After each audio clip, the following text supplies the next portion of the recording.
রান্না করবার গেছি দেখি রসুন ফুরিয়ে গেছে গা মানে এনে একটা দোকান আছে মানে এই দোকানে কি রসুন আছে না নেই কেরা জানে দোকানদার আছে না হ্যাঁ দোকানদার আছে রসুন আছে আছে রসুন আছে 10 টাকার রসুন দেনছে 10 রসুন নেব না 10 রসুন গেছে যা বাবু 200 টাকা দিও যা ভাই ভাই কি দিব এ, যা। 200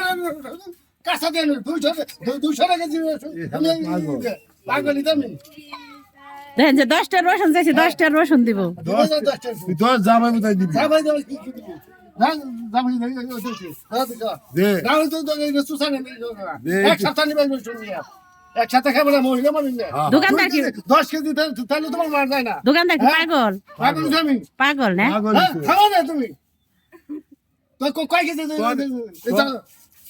হ্যাঁ যা পাইবা তো কাস্টমার এই দিছি যা পাইবো তাই এই যে দিবি। এই যে নাও দে এই যে কয়টা রসুন দিছে দেখেনছে দেখেনছে এই দেখো 1 2 হ্যাঁ। 3 4 5টা 5টা রসুন দিছে না না এই ঘর ধরেন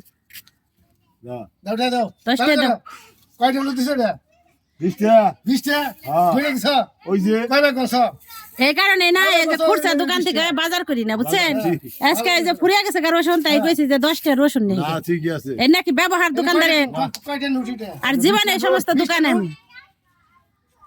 এই 10 টাকা ফেরত দেন ফিরে দাও